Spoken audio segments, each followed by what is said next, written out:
What is going on, everyone, and welcome back to Rapflex Radio, the show where we believe an elite life is executed with purpose and love by design. I am your host, Kyle Rapp, and welcome back to unofficially the second season of Rapflex Radio. I kind of took 10 episodes to really understand the systems and the processes behind each step, since this is a self-produced show, and what will be most valuable to you and to me going forward. And I had sort of an issue with, well, why would people go to YouTube to watch this? So I fixed that. If you're watching this on YouTube, you're going to see here in a second. If you do check it out on YouTube, I am doing what's called Prezi Video, which allows me to give sort of infographics and explain some things that you wouldn't have normally seen. So, sort of fix that issue. These are going to be sort of shorter. These are going to normally be on Tuesdays, but this is coming out on a Friday. I had a busy week. So, but I promised myself that we would get this episode out, and by we, I mean me. And today, it's all about goal setting. And I know you're excited. You're into that January 1st, and that's still that first couple weeks, and that you're excited. You're excited for change. This is a new you. This is a new me, and I totally get it.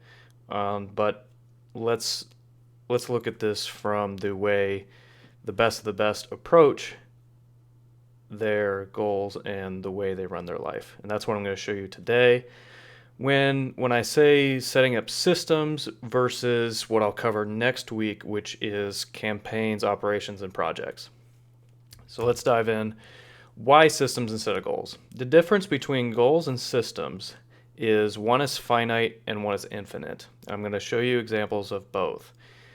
Goals are something that it's just something that you want and don't have, whereas a system is a multi-layered process to understand with clarity and control what exactly is going on in your life specific to a life category.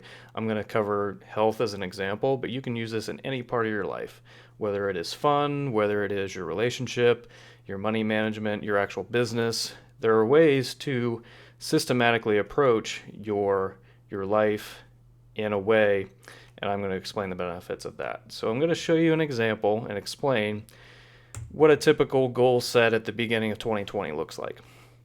So say you want to lose 5 pounds. You really don't have a plan for it, and you really never thought, well, if I do lose these 5 pounds, then what's next? So you want to lose 5 pounds, you have no plan. What no plan has led to is hitting a roadblock, and you're beating yourself up because you're not adhering to kind of the workout plan. You don't have a workout plan. You have no plan or steps to achieve what you want. So when you beat yourself up, you typically give up. It's too hard, you're not measuring improvement, and you're too focused on the end outcome, where that is losing 5 pounds. And then waiting until 2021 to try again. And as you see right there, a little sad face because that just makes me sad. And I've seen this too much. A couple years ago, this is exactly how I approached goals. It was something I wanted, but I had no general strategy for these things, and my results lacked because I didn't have the clarity and control through systems. When what I wanted was ultimately an infinite gain of improvement rather than progress. Progress measures a finite ending. That's a business launch. That's any sort of book release. That is, a season in your sport that actually has a finite ending. Whereas when you're talking about infinite, your health, your money management, until the day you die, this is something that's going to be important to you. And that's why on the other end of 5 pounds, you really never thought, well, what's next? But when you create a health system, you're able to continuously improve upon that. So I'm going to explain sort of problems with resolutions and goal setting. I've kind of covered this, but specifically, we are talking about procrastination.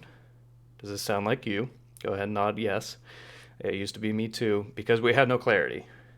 We have no clarity on the plan, our steps, how we're measuring success, what our values are in these particular categories. And that's a huge issue when we're trying to accomplish something we've never done before. If we're constantly procrastinating and putting it off because we don't know where we're going, that's not going to lead to the results that we want. Another problem with goal setting, as it is no follow through, because you have no control or organization. Back to the clarity, if you knew what you were doing, then you would have control over it and you would know the steps needed to get there. But since you don't have that, you're unable to follow through. Another reason is no skills or knowledge. So this is a lack of clarity on what needs to be learned. And that's part of the system as well, which I will again explain in an example. But what I've noticed is skill sets and knowledge, that's what's going to set you apart as someone who wants to be an elite performer. This is something that, I've learned, and trying to grow a performance company and a media company all at once, I am constantly looking for new information about online marketing, on design, on physique development, pretty much anything that interests me. And it's a good thing I'm obsessed by all these things. But if I didn't know any of those things, I wouldn't be able to offer that to my clients and make a living and be valuable that way. So growing my skill set was huge to reach the professional goals that I have. So another reason that problems with resolutions is being distracted. There's so many things that we're trying to focus on, and I completely understand either being distracted or overwhelmed, because you either set too many goals or you have so many things going on in life, whether it's kids, it's a sport, it's your business, you're trying to quote unquote balance a relationship. And I get it, it's tough, and that's mostly due to lack of very emotionally and that's due to lack of reasons, very emotionally engaging reasons, and a lack of clarity again. And finally, problems with resolutions is you're overwhelmed, like I just talked about. You're too focused on the outcome and not improvement, when we've been taught to say, let's set goals that are realistic and time-bound and all that fun stuff. And that's great for things that are actually finite in our lives, but so many of it is infinite. And we need to understand this distinction. So, what systems actually do? They create clarity. You have the example I'm going to go through, we have a very clear picture of perfection of what the system would look like. We get down to our values, we get down to measures of success, what this looks like from a daily, weekly, monthly, and quarterly standpoint, so you know exactly how much time you're spending there. Because really that's what we want, is we want to spend our time doing the things that we love doing and that will push us forward the way we want to. And if we're very clear on what the expectation is of that, then we are more likely to push on and improve and get to where we ultimately want to go. And two other things are next level set points and automation goals, which I will get to in this next portion. But understanding how to decrease time and understanding where the next the rung on the ladder is very important too, because you have to have something to emotionally engage to and something to look forward to. Control. Like I said before, if we can control the time that is spent in these different areas, we're going to feel more confident, because we're going into the gym knowing exactly what we're doing. When we're spending time with our significant others, we have established sort of values and principles, and such as putting the phone away, to being very present, and things like that. And the biggest thing that systems has allowed me to do personally, and something that I try and teach my clients, is the disassociation from the result when it comes to your overall self-worth. Too many times we're trying to do all these things, we're beating ourselves up, And that's because we have allowed the results that we're wanting to and the lack thereof currently to inhibit the positive feelings we have in ourselves of our overall self-worth. And systems allow you to disassociate from that and say, okay, this is something I just need to fix in my system. I, as a human being, that's not the issue. It's just going back to the drawing board and saying, what do I need to improve upon in this system? And trust me, it's made me such a happier person to be able to do that rather than consistently beat myself up. And I was someone who did that a lot. So if you're someone who does that, understand that there is a different way. So here's an example, and I've kind of gone through this already, but I call my body, my health machine, called Rockwell. I follow a guy named Dan Rockwell, and the rock is behind me, and well kind of goes into the whole wellness thing. And vision of perfection, I am ripped, shredded, performing at my absolute best. I look in the mirror and I'm fulfilled with what looks back. And for those on YouTube, you can read the rest. It's really not that important, but establish a vision of perfection for you. Purpose of the machine is to gauge my adherence and improvement in my fitness life, always be improving and leveling up with weight and load to prove how physically strong I am to myself. Bloodline values, I am consistent, focused, and dedicated to every single set and rep I take. And then we move on to core strategy. What does the overall strategy look like? And I've hired a coach, so I just put Cody's coaching protocol. And that has allowed me to automate, which I will get to, but measures of success.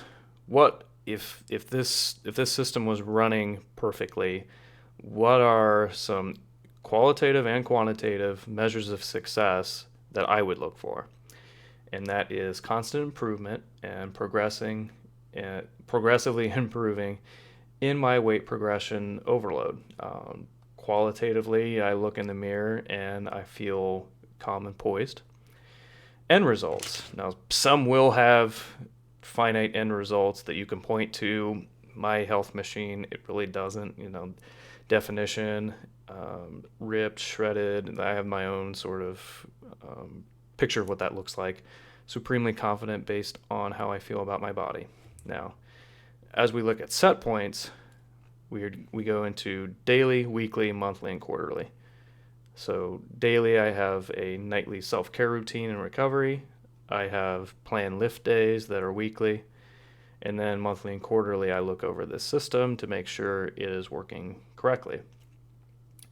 Next level set points is what's the next rung on the ladder. For bench, it's 295. For squat, it's 335. And for deadlift, it's 405. That's what I'm looking forward to and building towards.